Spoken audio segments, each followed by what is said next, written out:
All right, we're ready to get going again here with the farmer panel and how to grow hemp for maximum CBD and CBG. At this time, I would like to welcome to the stage our farmers. They'll be taking these seats here, and if you could bring a chair up with you, that'd be great. First, I would like to introduce Scott Gatewood, and Brandon. Please come forward. Scott and Brandon planted 4 acres down in Winfield, but they were instrumental in over 25 acres in Kansas and in Oklahoma in planting, harvesting, everything else. Scott and Brandon are the guys. I'd also like to introduce Nate Hiatt. Nate is from the Hutchinson area. He and the Hiatt group planted 8 acres. A beautiful 8 acres, I might add. Third, I'd please like to introduce Billy Schneider from from DeSoto, Linwood area. Billy planted 36 acres of feminized hemp. We'll hear from all these guys at different levels, their struggles, their issues, and last but not least, I'd like to introduce Sheldon Coleman, speaking on behalf of the Oregon Sunnyland Farm. Please give these farmers a warm welcome. Congratulate them on a successful first year. It was not easy, as they will attest. So let's get started. I'd like to talk about industrial hemp, the differences between grain fiber and feminized, and what the two are, what the two do, and how to grow them. Completely separate operations. We focus at Sunnyland Kansas on feminized seed, where the focus is on flower production. The flower is where you're seeing your CBD and your minor cannabinoids, CBG, CBN, CBC. Grain and fiber is a much different style of grow. You can plant what is called a dioecious seed, which is male and female plants. Instead of a 6-foot grow, these could get up to 15 feet tall. And the focus of grain and fiber farming is for the stalk or the herd of the material. The grain side being seeds, pressing the seeds to get your omega oils and your other benefits therein. But we're going to focus right now on feminized seed and CBD. A million different benefits of CBD for the human body, but not just CBD, CBG, CBN, CBC. This is a world we are just getting into. Nobody is an expert. We are learning new things every single day. But let's talk about now how to grow feminized seed. Before we get started, I'd like to ask the crowd, how many of you guys planted hemp this year? Please raise your hand. And how many of you all planted feminized? Please raise your hand. Or clones. Now, who planted for grain and fiber? A couple. This brings up one big point before we get started. There could be civil war coming within the state between the grain and fiber farmers and the feminized farmers. Why? Grain and fiber, dioecious seed, male and female, cross-pollination. If a feminized farmer gets pollinated, that's tough luck. Bad CBD levels, your flower is not as beautiful and usable as it could have been. Give you an example. Dad, how many acres in Oregon were planted hemp this past year? 50,000 were actually 50,000 actually planted. Let's try this one. I can just turn this down. 50,000 were actually planted. I think 70,000 were licensed and 50,000 were planted. That's up. It was 7,000 last year and 50,000 in 2019. And how many acres of that 70,000 was for grain and fiber? I don't know any. 0. But there could be some. But Colorado tends to be a little more mixed. Oregon is almost exclusively feminized, and it's kind of an unwritten rule that if you grow a pollinated version, you are on the blacklist. Would you move the chair over to this side? Try the speaker. So what he's getting at is in Oregon, a state known for their hemp production. Speaker off. Let's try that. The Oregonians, known for their hemp production, planted roughly 70,000 acres of 50,000 acres of feminized hemp, not one grain and fiber. Let that sink in for a second. That's a big number. 50,000 acres, not one grain and fiber. Many issues we already talked about, cross-pollination problems, but also the infrastructure for grain and fiber processing at this point is non-existent. Go to our Canadian friends. Yes, they've been processing grain and fiber for quite some time. We here in the United States have not been. This is a big problem until the infrastructure is in place to process for grain and fiber. It's to come, but it is not here yet. So getting into feminized seed. Let's start talking to the panelists here. Sourcing the right seed. Where do you guys find, well, first of all, each of you planted feminized seed, clones. What did you do? We planted clones out of... Scott Gatewood, everybody, by the way. We planted clones out of Oklahoma, and they was 100% female. There was no males at all. And they came to us, they was about a foot and a half tall. That's pretty late, right? Yeah, because of the weather and everything else, ours had to sit a while. We couldn't get them in the ground, so, you know, there was a problem with being root bound and that sort of stuff. It's something, you know, to have to deal with. Hopefully not this year coming up. And I with them, so same thing. We got feminized seed out of Colorado, and we did seed starts in our own greenhouse, and we transplanted our seed starts. And we ended up with the same problem. We ended up planting late and had some root blocking issue too. So I'm not with this guy, but I did the same thing. So we just did our seed starts in the greenhouse, open-ended. We did all feminized seed and transplanted it into the field with a water wheel is what we used. So Oregon? In Oregon, we planted all transplants. We did about 25% CBG this year. We did 3 variants of CBD and traditional good solid genetics out of the best of Oregon, some of the most famous seed breeders in the country. And the CBG was particularly interesting. We got 5 acres of that. It was prolific. All of our plants were a little over 2-pound yield per dry pound per plant. And we had a really good dense crop this year. So tell us about your seed selection processes. Where did you go to find your seeds? Did you trust the people you were buying from? How did those relationships develop? Talk to us a little bit about your seed selection process. Scott? Our seed selection process, basically, we went with Trump because it was on the state license bill and there wasn't a bunch of paperwork you had to fill in with it. We just kind of kept it simple. And the people we got them from in Oklahoma, they was real open. They let you go through the whole facility, check out their whole deal. And, you know, we had a big trust. I mean, we trusted them a lot because they was real open and transparent. I mean, everything went really well. And we had an issue later on.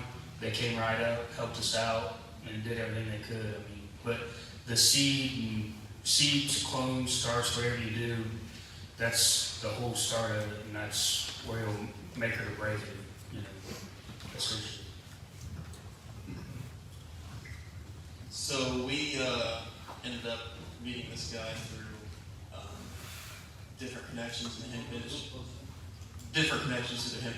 Ended up meeting this guy and this company out of Colorado. We built a relationship with him. We trusted him, and I really think that's something you need to have your seed dealers when you're getting genetics. Because if you don't, you could be ended up getting some bad seed, unfeminized seed, and not getting what you're paying for, and you could be in for a total loss of your crop if you get bad seed. So we built this relationship with this guy, and in the end, it ended up we planted 3 varieties from them: Buonan, Berry Blossom, and Abby, and they all performed fairly decent, but with a root block and late planting date, we ended up having smaller plants and that kind of thing. So.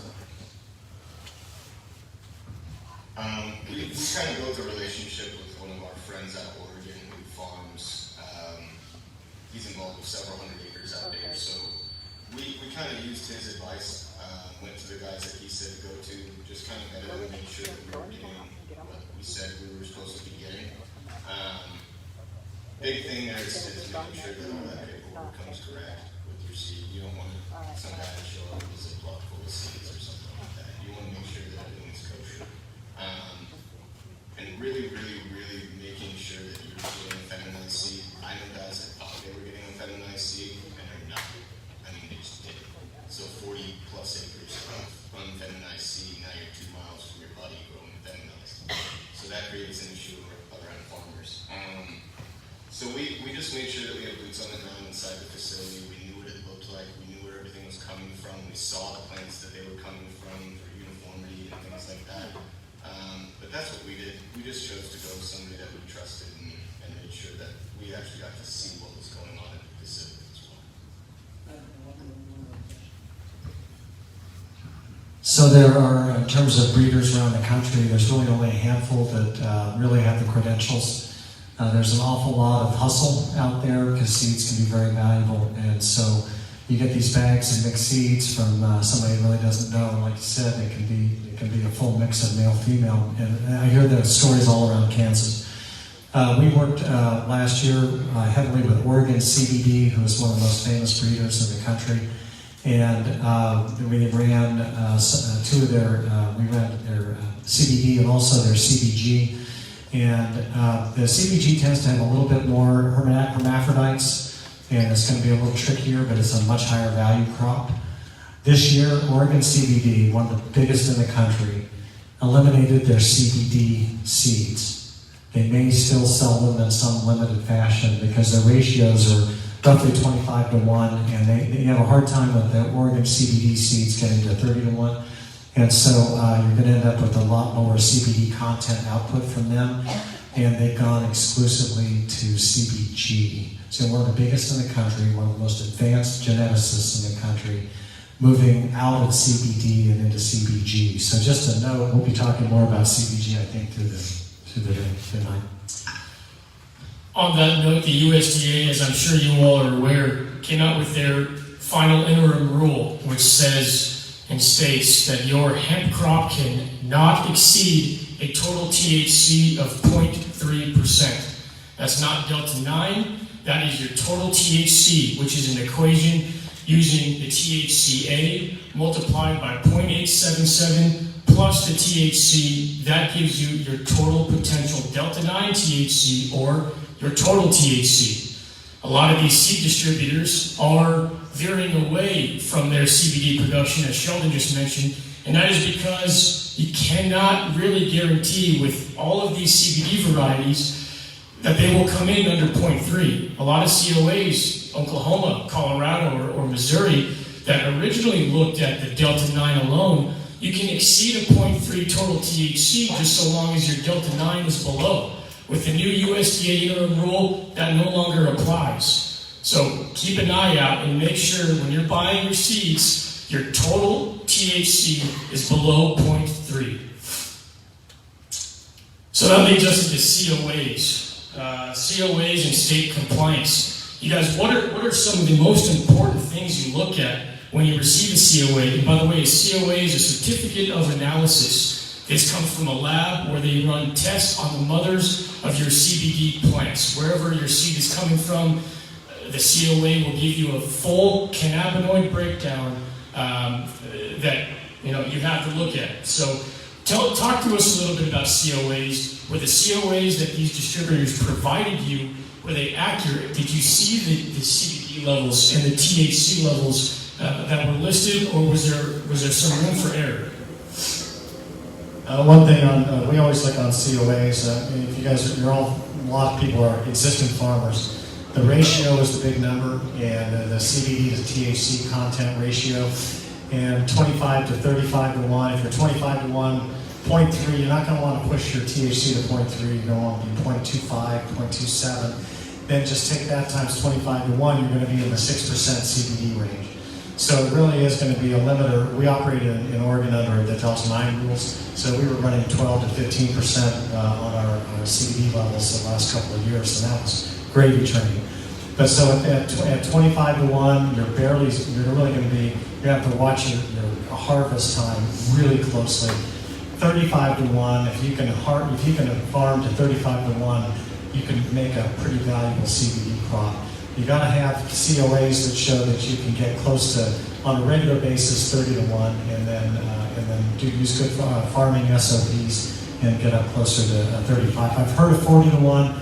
You hear a 50 to 1 on CBD, but I think it's a phantom. I've seen the COA, but I don't trust it. But now, on the other hand, on CBG, you can easily run 60 to 1. I've seen regular CBG at 80 to 1.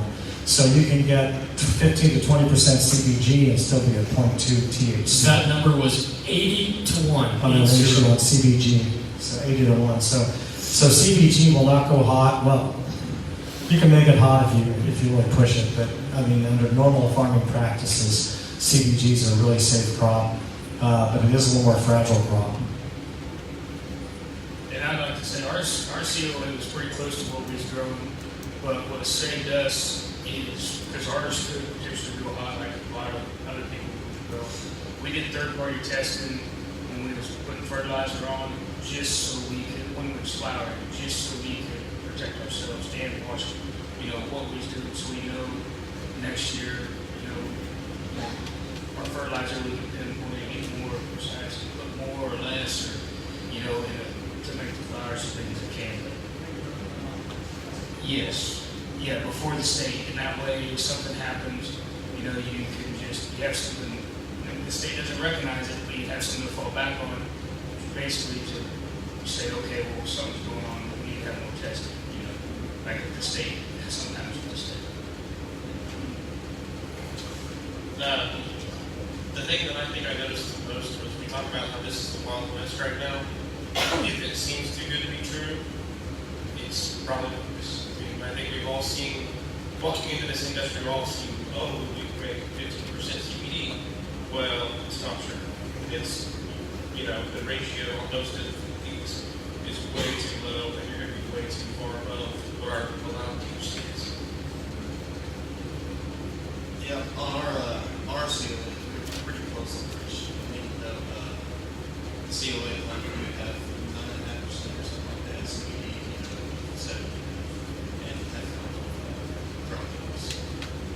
Pretty much small numbers. So we ended up, I think it was 27 operations. And we've had some pretty nice plants that they produce. Unfortunately, they discontinued that last seed because we were the farmers that successful. Looking at our COAs, we were pretty close. Ours said something along the lines of 10% was our potential CBD. We ended up with like 10.5, which was good. Exceeded expectations. We pushed our plans this year, for sure, and still didn't get over 0.3, which was nice. So we did do some private testing. I would recommend that facility. We had all of our results were done within 4 or 5 days. And even though that's a little bit longer this year, you can expect faster turnarounds on Sunnyland service or something like that. But having private party testing is really important, I think, just to prevent yourself from going hot, because at least you can have something.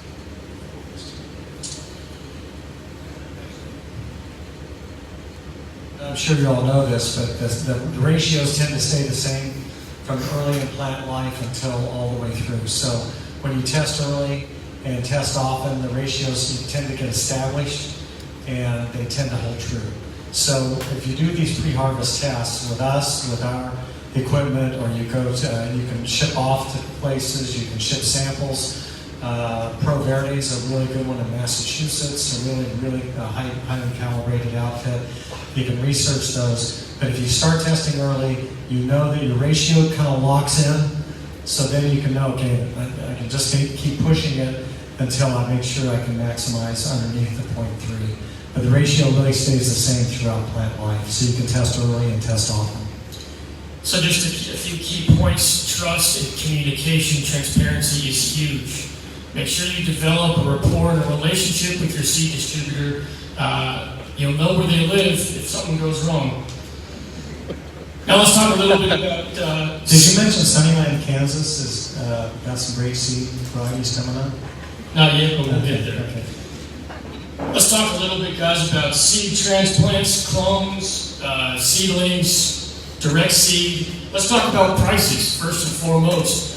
What were the average prices for the guys that planted seed? How much did you pay per seed of feminized? And for those who planted clones, what was the cost per clone? We planted all seeds. We did it with just 72 cell trays and then transplanting. We did buy a Chichi Mango transplanter. Just didn't work very well for us. We had some issues with our bed shaping service. Other than that, it's a great planter, but it didn't work for us this year. We ended up going with the water wheel, which worked awesome. And to be honest, probably just going to use a couple of those years.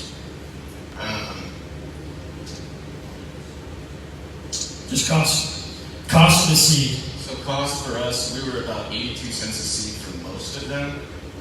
We did have a nice variety that cost us about $1.37, which was pretty dang high. Other than that, though, it was a great producer, very resinous, very oily at the end.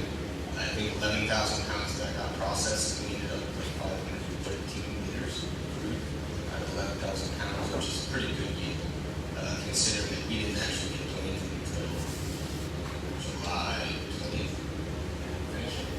So we were still got really, really good oil production. I would recommend when you look at C2, look at an indica style plant, especially out here without frosts in our winters. I would say not to push well into October with your growth if you don't have to. An indica style plant is going to finish a lot faster than those tall, pretty looking sativas that everybody likes to look at. But small bushy, that's what we're looking for. Well, just like July 20th, we actually started planning July 20th. It's not That was, Nate just said he started planting on July 20th. Yeah, so we planted really, really late. It took us about 10 days to plant. We used seed in development too. And we had struggles with it at times. And I put that up to the biggest issue was we had all those rains. And then the rain shut off. The ground was as hard as concrete. And it just wouldn't break that crust. And we were clawing up. We had dirt claws just like basketballs. And they were just crushing our plants. We ended up having to water the field down before we planted, and that helped us out quite a bit. After we watered it down, we had pretty good success with that planter.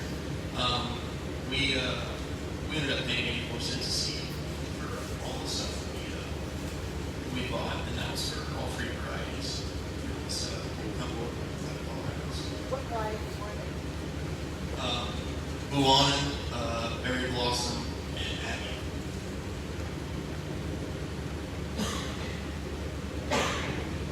We did clones, and the thing that we like everybody keeps saying, the main thing, we had compaction issues that we noticed, and something else I noticed was looking at some of the other guys locally that grew seed, the taproot is huge on some of the seeded plants. The clones did not shoot a big taproot, did not go through our market. And a lot of these fields that have been worked for several years are going to have work fields. You're going to find that mark data the root's not going to go through. And it came out of alfalfa, which traditionally does not have as much work. So, that is something to consider when we're looking at seeds and varieties. Especially in the first year, I think we all want to try to find the best variety, but it's really tough to get 10 varieties to do a true variety plot. So the best thing I ever do is I'll share information, on varieties and go from there. What was the cost? Sorry. What was the cost of their clones? They were $4 a plant. $4 per clone versus 84 cents to $1 per seed.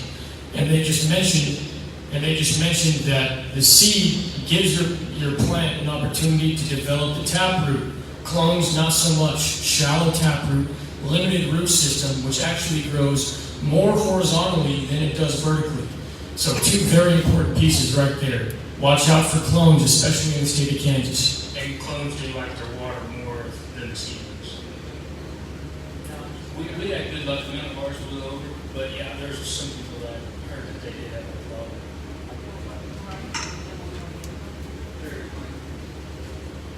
Cherry wine's been pretty productive. Actually, cherry wine shows up as a lot of different varieties, or actually cherry wine.